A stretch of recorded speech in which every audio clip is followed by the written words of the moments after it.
Hello everyone, आज की video में सॉल्व करेंगे हमारे सिंपल क्वेश्चन पेपर 2 का क्वेश्चन नंबर 34 और इस पेपर के जो बाकी क्वेश्चन के सॉल्यूशन है वो आपको इसके सॉल्यूशन के प्लेलिस्ट में मिल जाएंगे। प्लेलिस्ट की लिंक मैंने डिस्क्रिप्शन में दे दी है, वहाँ पर जाकर आप इस पेपर का कंप्लीट सॉल्यूशन देख सकते हो। चलिए तो देखते हैं इस क्वेश्चन में हमको क्या दे रखा है। A man on the top of vertical tower observe a car moving at a uniform speed coming directly towards it. If it takes 12 minutes for the angle of depression to change from 30 degree to 45, how soon after this will the car reach the tower? Give your answer to nearest minute। ठीक है, देखो यहाँ पे हमको क्या दे रखा है। यदि हम क्या करें, यहाँ से एक फिगर बनाते हैं। पहले देखो ये हो गया हमारा इसका फिगर, इसको नाम दे देते हैं हम ए बी सी, इसको नाम देते हैं हम डी।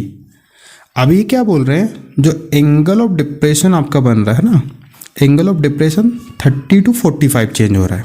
ठीक है, यानी कि एंगल ऑफ डिप्रेशन ऊपर बनेंगे। ठीक है, यानी पहले बन रहा था 30, फिर वो कितना हो गया 45। ठीक है, यानी कि यहाँ पे आपका बन रहा होगा 30 डिग्री और फिर कितना हो गया वो 45 डिग्री का हो गया। क्लियर यहाँ तक।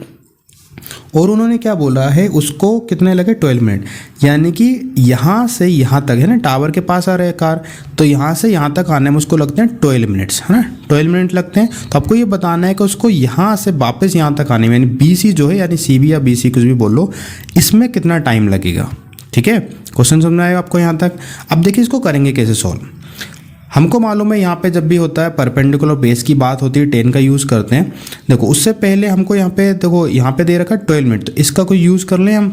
देखो यहाँ पे क्या बोला उन्होंने, यहाँ से यहाँ तक आने में उसको 12 मिनट लगते हैं। और एक चीज़ और बोल रखी है कि यूनिफॉर्म स्पीड है, तो अगर हम यहाँ पे जो यूनिफॉर्म स्पीड है, क्योंकि स्पीड तो यूनिफॉर्म है यहाँ पे भी और यहाँ पे भी, तो यहाँ से हम इसकी डिस्टेंस निकाल सकते हैं स्पीड का यूज़ करके। देखो हम अगर मान लें let speed of car be X अगर मान लें, ठीक है, अगर हम एक्स अगर इसकी स्पीड मान लेते हैं तो यहाँ पे इसकी डिस्टेंस क्या हो जाएगी, क्योंकि देखो हमने फॉर्मूला पढ़ रखा है डिस्टेंस का।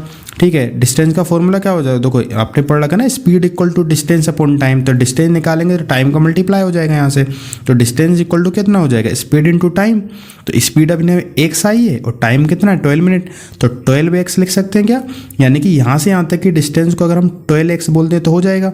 ठीक है, ये हमारी डिस्टेंस हो जाएगी, है ना, सेम स्पीड आगे भी रहेगी। ठीक है, तो अब इसके बाद देखिए हम काम करेंगे इन ट्रायंगल ABC में। सबसे पहले 45 जो दे रखा होता है उसको आप पहले कर लिया करो। ठीक है, तो इन ट्रायंगल ABC यहाँ पे हम यूज़ करेंगे 10 45, तो क्या होता है परपेंडिकुलर, यानी कि AB अपॉन BC यानी कि बेस। देखो 10 45 की वैल्यू 1 होती है, तो AB अपॉन BC, यानी यहाँ से क्या मिल जाएगा आपको AB इक्वल टू BC। ठीक है, यहाँ से आपको क्या मिला AB इक्वल टू BC।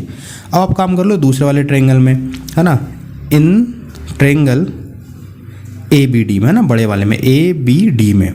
तो यहाँ पे हम 10 यूज़ करेंगे, बट यहाँ पे एंगल कौन सा है 30 डिग्री का, तो AB हमारा परपेंडिकुलर और बेस क्या हो जाएगा, इसको BD, है ना, ये BD हो जाएगा, है ना, मैंने DB लिख लिया।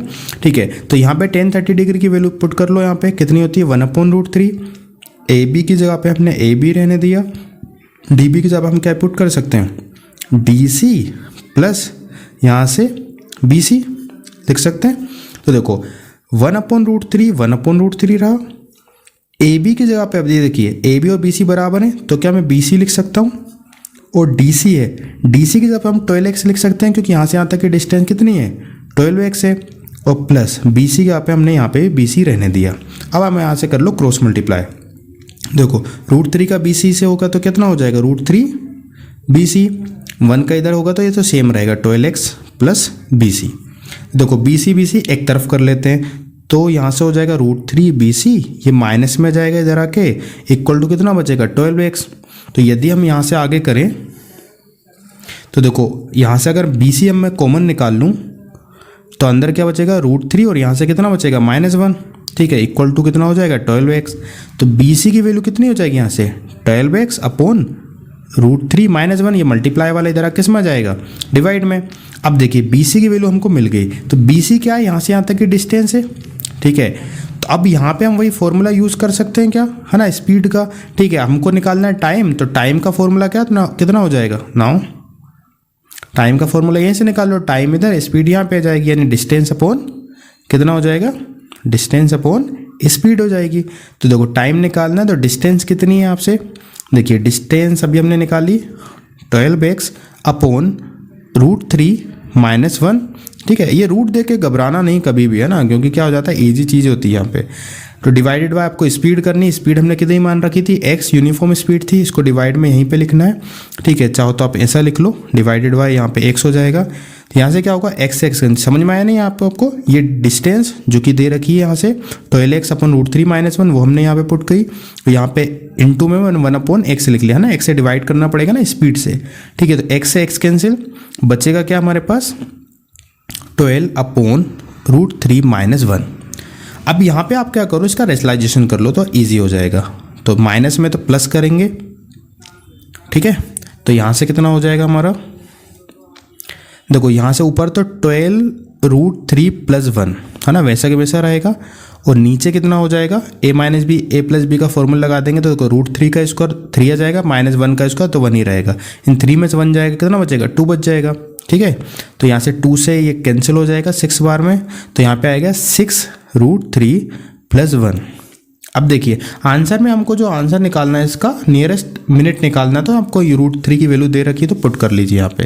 तो देखो यहाँ पे कितना हो जाएगा 6, √3 की वैल्यू 1.73 बोल रखी है, हाँ, +1, ठीक है। अब यहाँ पे पुट कर लो इसको आगे, 1 + 1 कितना हो जाएगा, इंटू में 2.73, इसका मल्टीप्लाई कर लो, 6 3 × 18 कैरी 1, 6 7 × 42 और 1 43 कैरी 4, 6 × 12 और 4 कितना हो जाएगा 16, है ना, दोनों मुराद पॉइंट आ गया है। तो 16.38 आएगा, यदि हम अप्रोक्सीमेटली निकालें मिनट में तो कितना हो जाएगा 16 मिनट, इसका क्या हो जाएगा आंसर हो जाएगा ना, अप्रोक्स में आप लिख देना, ठीक है। उन्होंने भी अप्रोक्सीमेटली पूछा है, ठीक है। तो अप्रोक्सीमेटली इसका जो आंसर रहेगा 16 मिनट रहेगा, यानी यहाँ से यहाँ तक आने में उसको 16 मिनट लगेंगे, क्लियर है, ठीक है।